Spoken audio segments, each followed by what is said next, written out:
শিক্ষার্থীদের যে আন্দোলন, সেই আন্দোলনে নিহত হয়েছেন মুগ্ধ। সেই মুগ্ধর বাসায় এই মুহূর্তে আছি এবং তিনি যে রুমে ঘুমাতেন, যে ল্যাপটপ ইউজ করতেন, সেগুলো একটু দেখার চেষ্টা করছি, স্মৃতি চারণ করার চেষ্টা করব। ভিতরে আছেন তারই ভাই স্নিগ্ধ, তার সঙ্গে কথা বলে জানার চেষ্টা করব কেমন ছিলেন এবং কীভাবে তিনি সময় কাটাতেন। আমরা দেখছি এই মুহূর্তে তার যে ভাই স্নিগ্ধ, সেই ভাই কিন্তু এই মুহূর্তে আসলে কম্পিউটারের সামনে বসে আছেন। স্নিগ্ধ ভাই, একটু কথা বলতে চাই।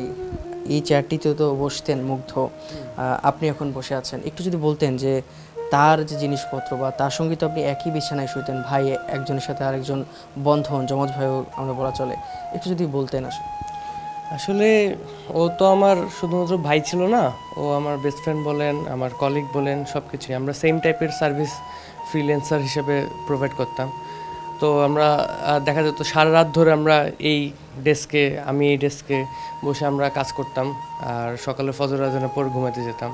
ইউজুয়ালি আমরা এই বিছানাটা ইউজ করতাম, এখানে এই পাশে ঘুমাতো মুগ্ধ আর এই পাশে ঘুমাইতাম আমি।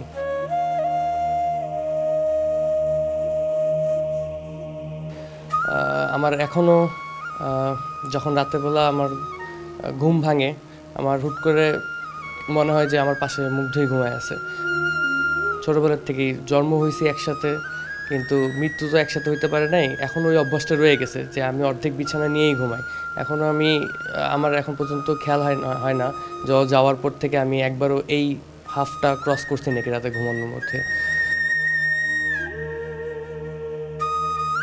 এই ল্যাপটপটা ছিল মুগ্ধর, আর এই ল্যাপটপটা আমার। আর এই ডেস্কটাতে বসেই মুগ্ধ কাজ করতো, এই পিসি আর এই ল্যাপটপে বসে ও এখানে সব কাজ করতো। সবই তো এখন আসলে পড়ে আছে। যখন কাজ করেন, কোন স্মৃতিগুলো আসলে ভাই, স্মৃতির কথা যদি বলেছেন, কোন জিনিসগুলো আসলে বেশি বলতেন তিনি?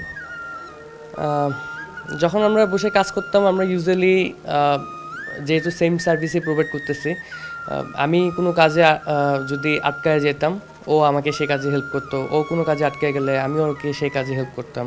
ইভেন যখন আমরা ডেস্কে বসে থাকতাম, আমাদের জায়গাটা কিন্তু বেশি একটা বড় না, যখন আমি টায়ার্ড হয়ে যেতাম, পিছনে হেলান দিতাম, তখন পিছনে ওর ঘাড়ের উপর যে পড়তাম, ও যখন হেলান দিত তখন আমার ঘাড়ের উপর এসে পড়তো। তো এই মেমোরিগুলোই আমার সবসময় চেরিশ করে, যে আমি রাতে কাজ করার সময় স্পেশালি আমাদের সারাদিন অত কথা হতো না, যখন আমরা আড্ডা দিতে যেতাম তখন কথা হতো, আর রাতের বেলা স্পেশালি আমি ওর সাথে পার্সোনাল টাইমটা স্পেন্ড করতে পারতাম, লাইফের সব কিছু নিয়ে ডিসকাস করতে পারতাম। তার খুব ইচ্ছা ছিল ও নিউজিল্যান্ড অথবা সুইজারল্যান্ডে হায়ার স্টাডিজের জন্য যাবে। বিউপিতে মাস্টার্স কমপ্লিট করার পরই ও এটার প্রিপারেশনও নিচ্ছিল, অলরেডি আইএলস করতেছিল মেন্টোস থেকে। বাট এই স্বপ্ন আর ওর পূরণ করা হয় নাই। আর ওর এটা খুব বড় ড্রিম ছিল যে ও সুইজারল্যান্ডে যদি যেতে পারে, সেখানে ইউরোপের 29টা কান্ট্রির অ্যাক্সেস ফ্রি, সে সেখানে বাইক নিয়ে 29টা কান্ট্রিতেই ট্রাভেল করার ইচ্ছা ছিল, যেমনটা বাংলাদেশের প্রত্যেকটা ডিস্ট্রিক্ট ওর করার ইচ্ছা ছিল। আমার স্বপ্ন আছেই, এখন ওর স্বপ্ন আলাদা করে আমার ঘাড়ে আসছে। অ্যান্ড ও বাসার ফ্যামিলির, আমার বাবা মাকে যেভাবে টেক কেয়ার করতো, আসলে আমি জানি না আমি কতটুকু এইভাবে টেক কেয়ার করতে পারবো, বাট আমি আমার চেষ্টা করব যে ওর স্বপ্নগুলা, ও আমার বাবা মাকে নিয়ে যেরকম চিন্তা ভাবনা করতো, বাবা মাকে নিয়ে যেরকম স্বপ্ন দেখতো, আমি ওর স্বপ্নগুলো যাতে আমি পূরণ করতে পারি।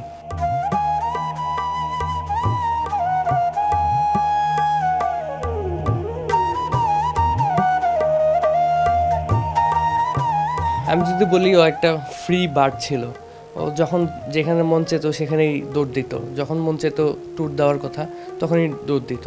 সো চাকরিটা এমন একটা জিনিস যেটা আমরা দুই ভাই সবসময় অ্যাভয়েড করছি, কারণ আমরা চাই না যে কোনো একটা জায়গায় আটকায় থাকতে। আমরা যাতে বিভিন্ন জায়গায় আমাদের নিজেদের ইচ্ছা মতো আমরা ফ্রি মুভমেন্ট করতে পারি, এবং কারোর অধীনে আসলে আমাদের থাকার মেন্টালিটিটাও ছিল না। ছোটোবেলার থেকে আমরা সেভাবেই গ্রো আপ হয়েছি, অ্যান্ড সেভাবেই আমরা আগাচ্ছিলাম যে আমরা কারোর অধীনে থাকবো না, আমরা আমাদের মতন ফ্রিভাবে আমরা আমাদের কাজ করব, অ্যান্ড আমরা ওয়ার্ল্ড এক্সপ্লোর করব।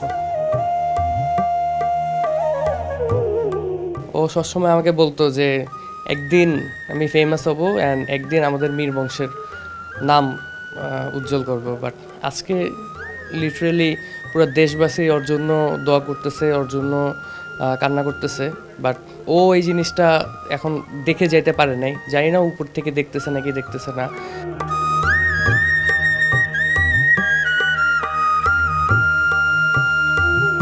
বাট ওর ড্রিম ফুলফিল করছে অ্যান্ড ও ও ড্রিম ফুলফিল করছে অ্যান্ড ও আমাদের সবাইকে প্রাউড ফিল করে দিয়েই তারপর আল্লাহর কাছে গেছে।